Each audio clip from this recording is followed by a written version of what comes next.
The recording is underway. So thanks for joining us tonight for our second town hall. We had to skip last week, of course, in that wild winter storm, ice storm, and hope everybody's doing all right. We still have a lot of families we know of that do not have power, internet, and all of that. So we're glad you're able to join us. And if you found a way to get online tonight and you're still struggling at your home with services, we hope that gets resolved soon. I will go ahead and share the agenda that we can follow through. And then I've got a few other things to share the screen throughout the night. So we'll test my dexterity here with sharing and unsharing. We'll start off with the agenda. Here we go. Hopefully everybody can see that. I'll make it a little larger. There we go. That might help. You can see right here up above the top here, about kind of off to the side of the time, 6:30, 7:30, mask, distance, hand washing. And I just want to mention that really quick because you're going to see that as a theme throughout our meeting, throughout our agenda, throughout the next couple of months of school. This is going to be repeated and repeated and repeated. We call these our 3 keys to being safe and doing well in hybrid. So I'll show you some more stuff on that, but wanted to mention that right off the top. Back to the ice storm for a moment. We have a few topics before we get into reopening that I just wanted to cover a little bit.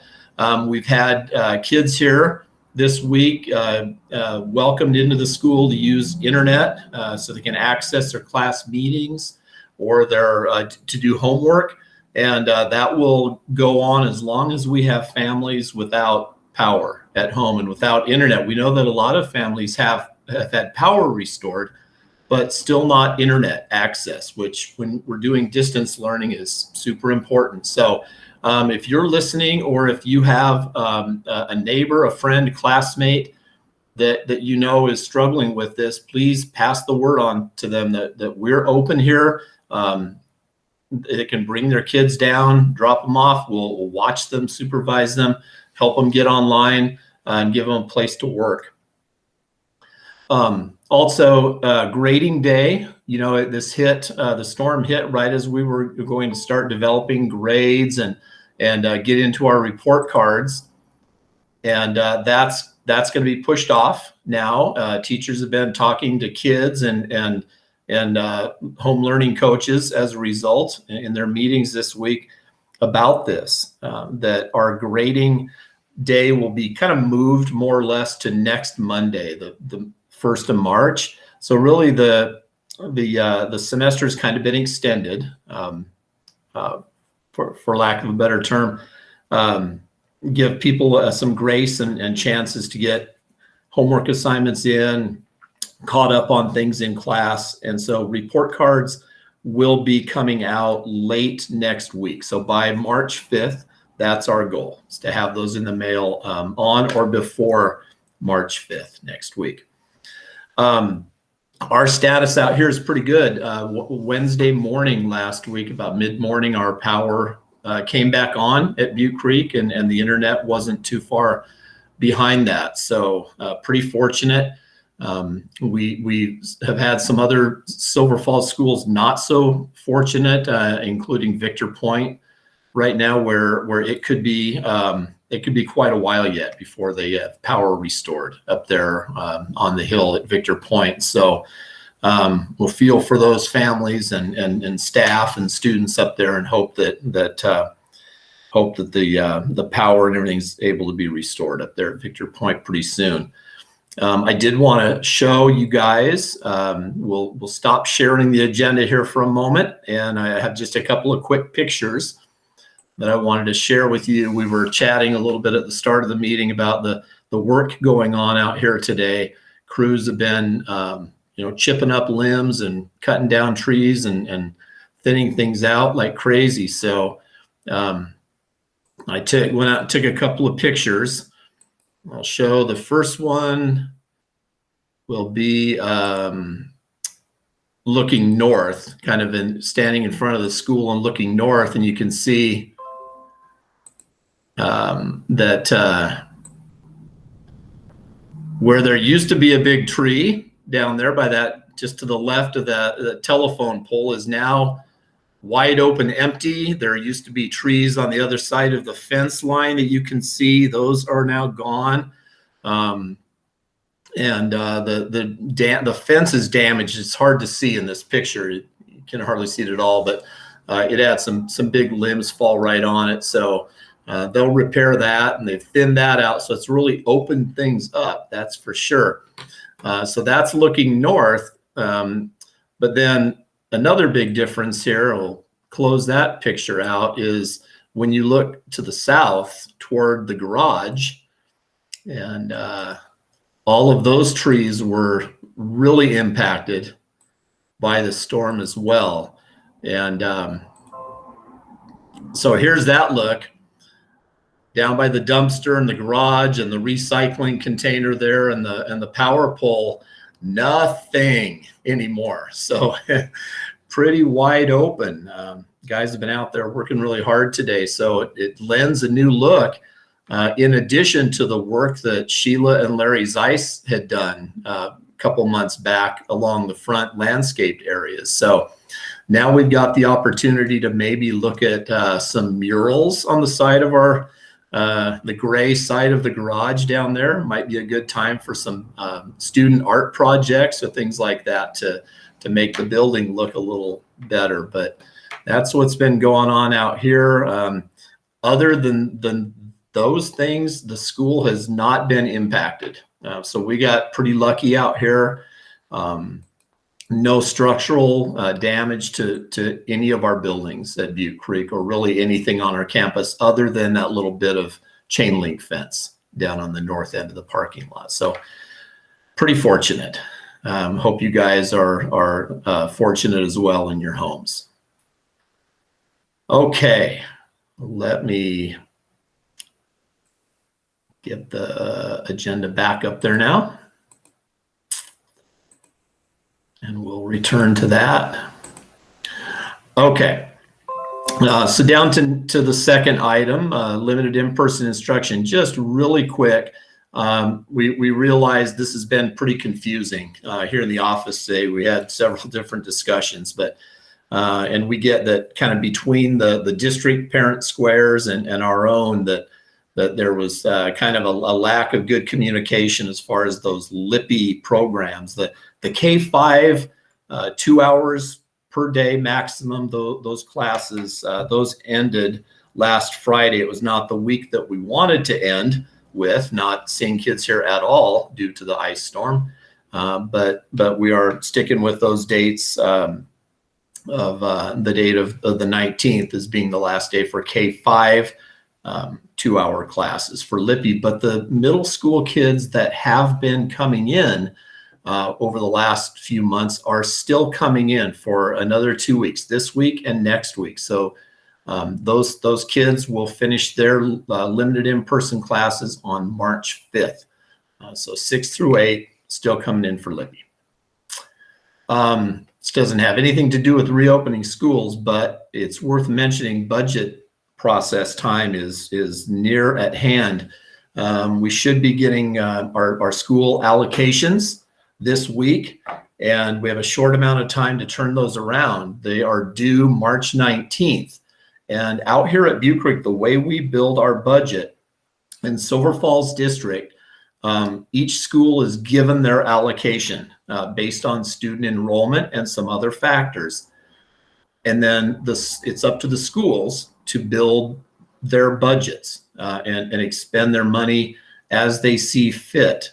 That could be that, if maybe at Butte Creek, PE or a program like that is more important, but at Scotts Mills, maybe music is, or counseling, you just name it. That you can do different things at different schools based on what your school community's needs are. So it's really a site-based budget, and we go about building ours by running it through 3 different lenses, and that would be our staff, our site council, which also includes parent members, and our PTT. So that has proven to be a very effective process to get everybody's eyes on our budget as we prepare it to be submitted.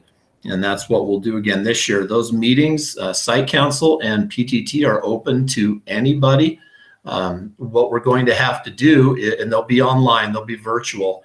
We're going to have to, though, schedule a special site council meeting and a special PTT meeting for earlier in March, because, and this happens, here and there, depending on the year, is our next scheduled site and PTT meetings are supposed to would be March 18th, and the Thursday right before spring break, and with the budgets due the very next day, that just won't work. So we'll get site and PTT meetings on the calendar for either next week or the following, so that we can have those important budget discussions as we go. Okay. We can move on down to our reopening information. Here are our latest numbers on your agenda. We have, as of right now, we have 212 students that we will be serving here at Butte Creek on the Tuesday, Thursday, Wednesday, Friday hybrid schedule, the A and B cohorts. So 212 students, and they're fairly close to balanced into those 2 cohort groups, but not super evenly. About 110, 111 in the A cohort. And then just under 100, 97 or 98 in the B cohort. So the last names beginning with A through K were more numerous than they were for L through Z. And so we've gone through that process now. We are finished. We have our cohorts put together, and those will be shared with each of you by your teacher. That's going to be really the best way to get those cohort groups shared out. Won't really work to put them on our front door, because we don't want groups of people coming and looking at the front door like normal. And I didn't want to just kind of put them all out on a parent square in one big package or anything. So we'll do it through your classroom or homeroom teacher. We have 19 kids at this point that have chosen to stay in comprehensive distance learning. And we have 9 that have been and will continue to be in the Fox Online option since the start of the year, and we'll continue that for the rest of the year. So, you guys, some of this, I know several of you were here 2 weeks ago, our last meeting. So some of this will be very much review for you. So bear with me, but I am going to kind of repeat some of these things. There is some new information as well, but for folks who are on their first meeting, this will be important for them. Just the differences real quick between remaining in distance learning. It's going to look a lot like distance learning has been looking at our school so far this year.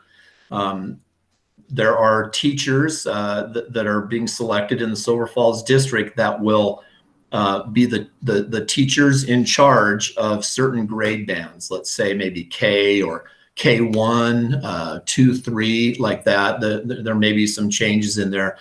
6, 8, we'll have a couple of teachers.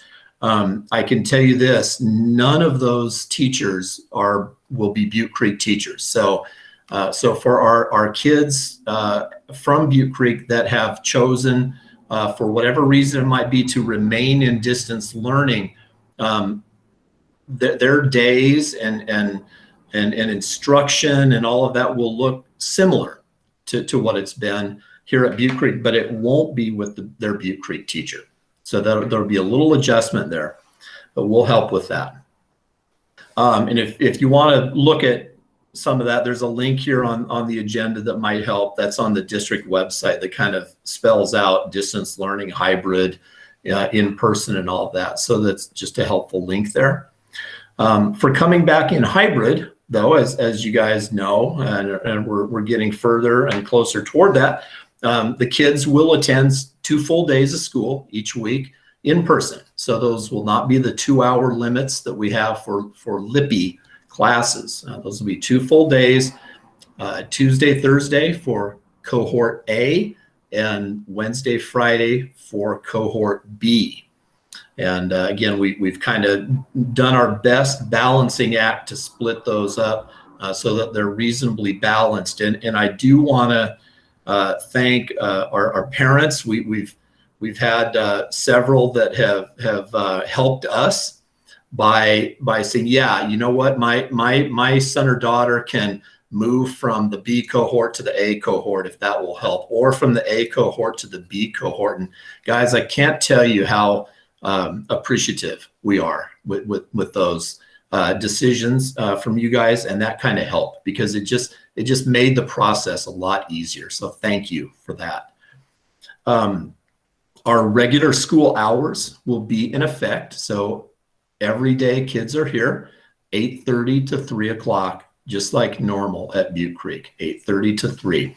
And we are not going to try to stagger. You may have read this in the newspaper, seen it on the news or on the internet where it's recommended if schools can do it, try to stagger arrival times and stagger dismissal times at the end of the day. But that really doesn't work well. I don't think for our school, for a K-8 school where we have some families with four kids from across different grade levels, and they'd be coming and going an awful lot. So we're just going to have one arrival time, one dismissal time, and we're working out the details on that. It will look a little different than it has in the past, but in general, we're going to use the gravel parking lot, the large gravel lot to the north. That will be where cars go. That will be drop off in the morning, and it will be pick up in the afternoon, only that location. So there won't be for the rest of this year any more, driving up in front of the office, kids jump out of the car, come on in. Hopefully we can get back to that next year. But for this year, it'll all happen out in the gravel parking lot, and the school buses will be over here in front of the school, in front of the windows, the main office by the flagpole, to really kind of separate the two as we get kids into school and then on their way at the end of the day. So more details coming, though, that will spell out exactly what we would like you all to do at those times a day. And I think it'll be pretty easy to understand. It'll be different, but I think everyone will adapt pretty easily to it. Let's see here. I'm thinking I probably need to maybe roll the agenda down. I'm sorry, guys. Unmute your mic whenever you need to, and yell at me a little bit, folks, if I need to scroll down the agenda, or I'll forget. Let's see, we're down to that 3 keys again. So mask, distance, hand washing. We talked about this in our last meeting, that really for all students need to know to be safe, follow the COVID rules, be successful here in hybrid, is just 3 things: mask, face covering, distance, that 6-foot distance, and washing their hands. That's it. 3 things. So we're trying to make this super clear, super easy, that every student will be able to understand this, and we think they will. So our PBIS team that has been doing all of the work, the planning behind getting ready for hybrid, has talked about all of these things, and our middle school social studies teacher, Emily Rayo, created a cool graphic for us that I will share. that you will see soon around the school and online and everywhere else about the 3 keys. So I'll put that on the screen and let you see that. To remind kids, there we go. The 3 keys: mask, distance, and hands. Mask, distance, hands. It's going to be reminded and reminded and reminded to kids and adults here at school. Those are the 3 things that we all can do on an everyday, every minute basis to make sure we're following the rules. So thank Emily for her creativity in putting that together. And we'll also be getting some more of our this made into some of the wall and floor and desk stickers that our Butte Creek parent Randy Maxwell has been making on his big printing machine. It's going to help us with all of our signage around school. So those are your 3 keys. The more you can help us reinforce those with your kids, the better prepared they'll be, and school will be a snap. It'll be a piece of cake, you guys. All right. We will stop sharing that and go back to our agenda. Thanks for your patience, everybody, while I switch in and out of these things. Okay, here we go. We are down to essential visitors. You know, we have to limit the number of people that can be on campus, and by on campus I mean in the building or through the fences on campus. We'll have more, of course, in the parking lots coming to pick up and drop off, but we'll manage that a little differently. But we're just, unfortunately, and this will be a change, I think for most, for our classroom volunteers, our awesome parents and grandparents that love to come and help. We love you doing that, but we're going to have to wait till next year to get back to that. I already talked about arrival and dismissal looking a little different, keeping the buses and the cars apart, locations a little bit different. But I think with a little patience and some good explanation, we'll get that handled just fine. PE and recess. PE will take place every day that students are here. They will have PE class. And that will be in the gym for the older kids and the cafeteria for the primary students, K-5, and outside as appropriate for both. We will not use locker rooms this year for the middle school. They would go in typically and dress down, change out of their school clothes and into their athletic gear. So we can't do that now for the rest of this year. So we'll be asking basically every student to come to school kind of dressed for activity and in layers too, because we're going to be outside as much as we can. We're going to have windows open in classrooms and in the building for ventilation. So, it might get a little chilly at times. So layers and active wear are going to be encouraged in all kids, no matter grade level. And we will still have recess times. That will not look super different from what recess would typically look like, except we will stagger those a little bit, which we don't typically do, especially for like the mid-morning recess. But K2, 3, 5, and 6, 8 will become the recess cohort groups. And so they can all get out there. They can use our equipment. They can use the play structures. Each of those groups will have kind of a bucket of like basketballs, wall balls, hula hoops, jump ropes, and things like that will be used exclusively by that recess cohort group. So the K2 kids will use different balls and other playthings than the 3, 5, and the 6, 8 will.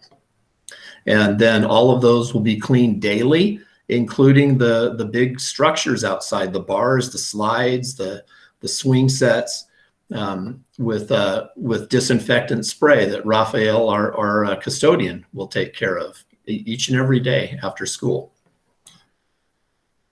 Meals, kids will have breakfast and lunch here every day. And kids will take those, they will eat those in their classrooms at their desks and clean up after themselves. So there'll be desk washing, tabletop washing, in addition to hands going on in the classroom before and after meals.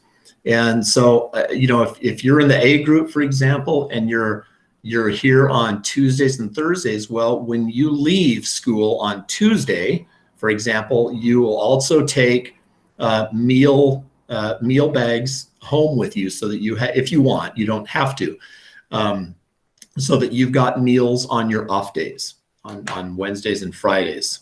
So that will be a nice thing, I think, that will help kids. We have a lot of kids who's maybe don't eat a lot at home or have a lot of regular nutrition, and so we will provide that for them. Schedules and other details right now, they're in progress, and we'll get everything out to you as quickly as we can, well ahead of time. Similar to how we have done with our Lippy groups, we have kind of a 2-page letter that kind of spells out every step of the process in written form, so that you can have that to refer to. And we'll do the same for coming back in hybrid.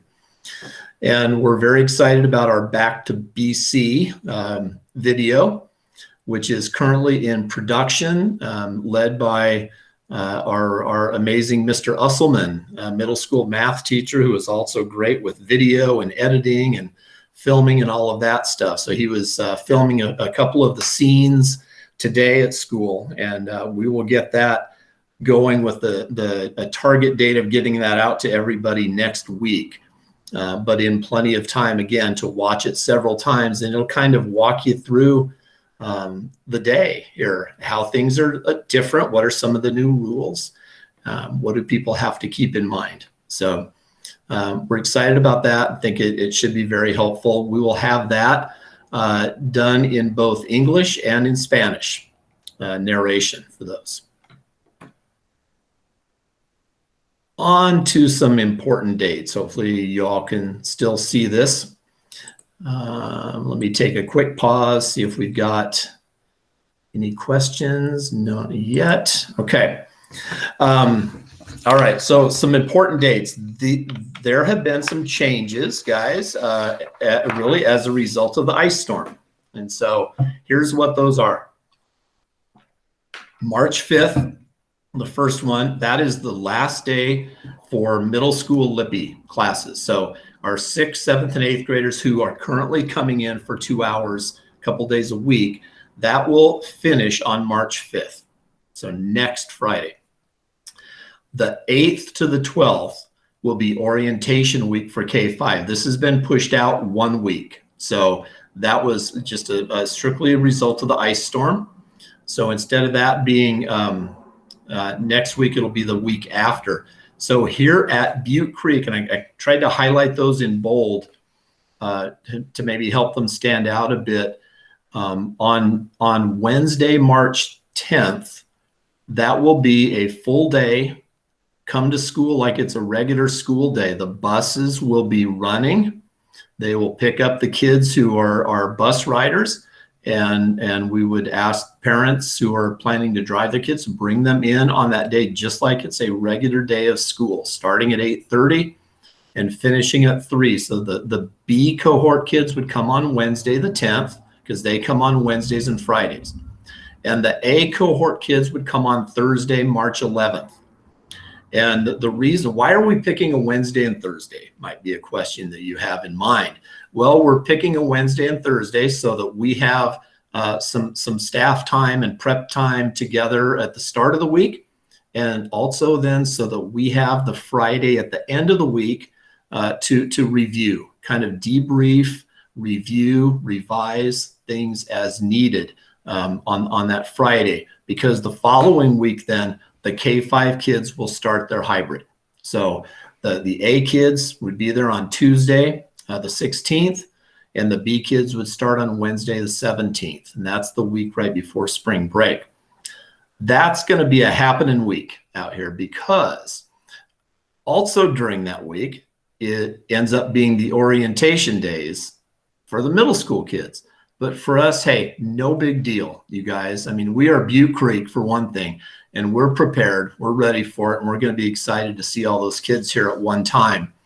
And so the orientation day for middle school cohort B would be March 17th, and for the A cohort kids will be March 18th. And those will be those orientation. There will not be instruction going on, academic instruction on those days. It will simply be coming in, getting to know the school, getting used to some of the new COVID rules, and socializing, basically, with their classmates who they haven't been around in a long time. So we're really looking forward to that on those days before we kind of kick it into gear with the regular hybrid schedule. Then the 22nd to the 26th, that is spring break for everybody. And then right after spring break, that's when the middle school kids begin their 4-day week, 2 days each hybrid instruction. So I included last day of school here at the end of our important dates, but I really don't have anything to share with you on that, just that I know that people have been thinking about that now. When we have a full week of school lost to something like a freak ice storm, then the discussion begins. Is that going to impact any additional school days? And the answer to that is I just don't know right now. The district's working on it. They talked about it last night at their board work session.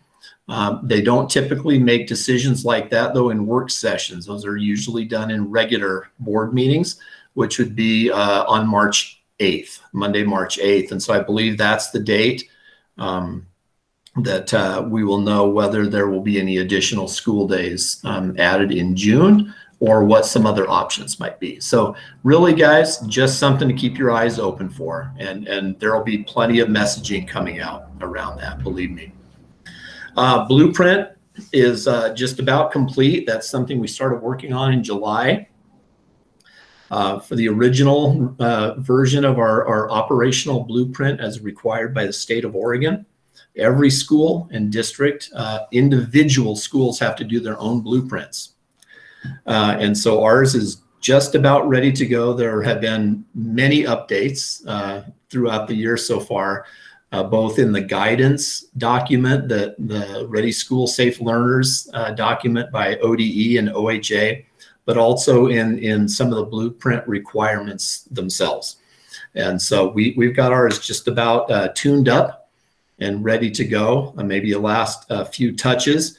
And then at Butte Creek, we will have our blueprint review by our district office staff. Will be out here walking through the school with me and then some other staff on Monday next week to kind of review things and just make sure that we are good to go. These bottom asterisks here, 8 of those, are part of the Ready School Safe Learner document. And this is put out by the state right up top of that document, kind of as an introduction. And I think they're really worth focusing on, because these are like the big things. And the top 3 in the red, again, there's our 3 keys, guys, our 3 keys. Only things the kids have to keep in mind. The kids don't have to worry here at school about maximizing airflow and ventilation. Number 4 on the list. That's an adult thing. That's for our school district, our maintenance staff to be worrying about, not the students. If they wear their masks, keep their distance, and wash their hands a lot through the day, it's all going to be great. It's going to be perfect and exactly what we want. Our district maintenance department has done a complete HVAC assessment of all schools. They've given us the results of those. We know where the areas are in our school that will need air purifiers added in. Those have been identified, ordered, and will be ready to go. And there's just a few locations that might not get the best ventilation right now. But otherwise, we're in really good shape out here.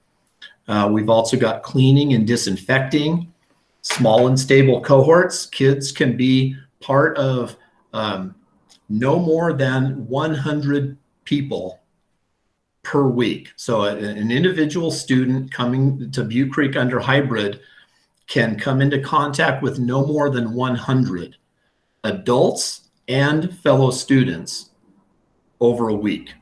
But we're not going to have any problem with that at all at Butte Creek, because our cohort A, like I said earlier, is about 110, 111 students.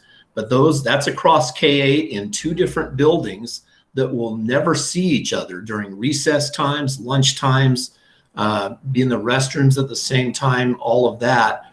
So they're separate. You see, even though there's more than 100 on campus at one time, they don't come into contact with one another. And so we're in good shape there. And personal protective equipment, we've got every form of PPE you can imagine here on hand at school. So, you know, if kids need a mask, they forgot theirs, we've got them. Everything is ready to go. Plenty of hand sanitizer, sanitizing stations that are at every doorway. Every time kids go out to recess, they will sanitize those hands ahead of time, and they will do it on the way back in every single time. So we're going to have the cleanest hands around, that's for sure, every day out here. And then finally, you know, on this list, isolation and quarantine, as indicated, we've got our sick room set up. If we have a student or an adult who are you know, falling ill, having symptoms, we know what to do. Our nurses are on hand. They've been training us now all year long on how to manage, you know, if we have somebody symptomatic here at school until we can get them safely to their home in between. So I think we're in really good shape, folks. So those are the big ones. And I've done a lot of talking, so I apologize for that. But we're through our agenda. I would welcome any questions you might have, if you've got any.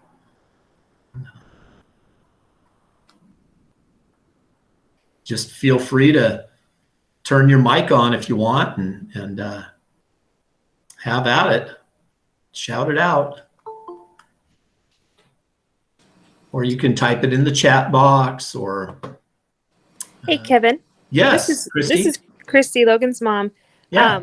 I just wanted to say, you know, there's so many rules and regulations, and they probably have changed a little bit.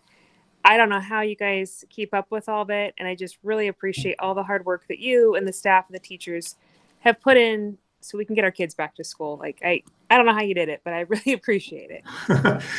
Christy, thank you. We've done all this with a lot of help, a lot of guidance, and kind of leaning on each other. But we've got an awesome community, including our parents and our students who have shown that, you know, we've learned so much through our LIPI programs, kids coming on campus, and through our distance learning, that we've got, I think, everybody on the same page or close. And I think it's going to go real well.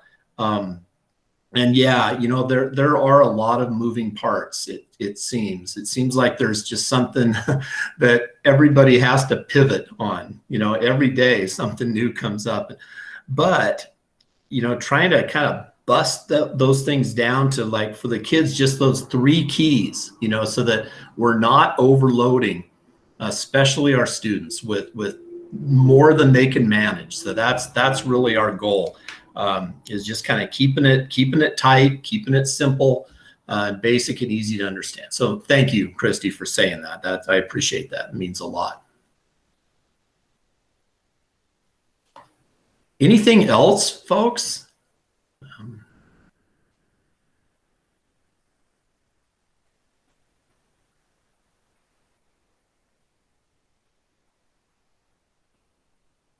I don't have any really good jokes or anything, so the entertainment's going to be a little short tonight, I suppose. But if I would love any questions you might have. Otherwise, If not, we also won't belabor it and, and keep you all any longer. Kevin, can I ask you a question? It's Yeah, Georgine. Georgine. Yeah.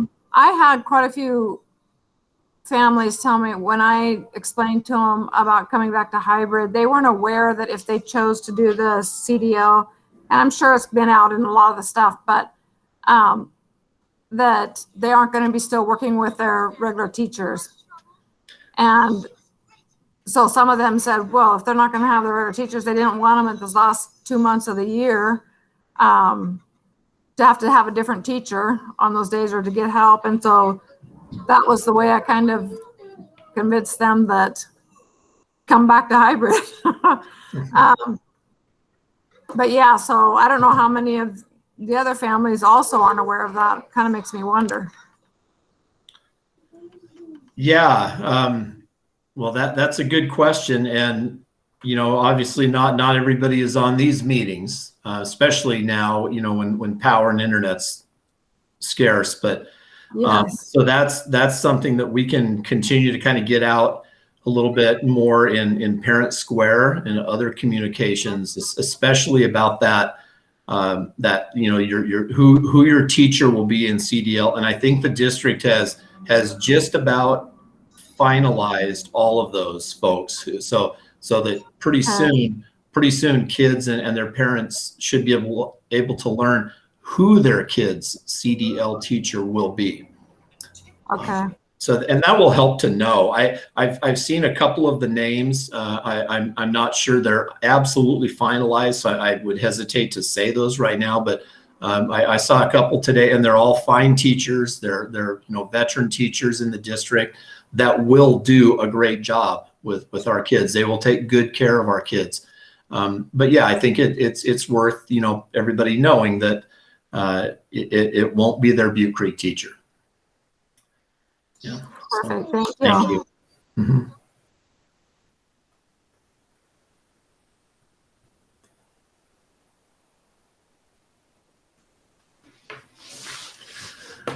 Well, okay, folks. Kind of seems like we're probably reached the end here. So thank you for being here. I appreciate it. I know it's hard to find the time, to always jump on these and join the meetings, but we do appreciate it a ton. And just spread the word. This meeting's recorded, of course. We'll have it shared out in Parent Square probably tomorrow. And I'll attach the agenda to that too, so that what we've had on screen will follow it too. Any last questions, Sherry? Oh, I was just going to say thank you. I always feel sorry.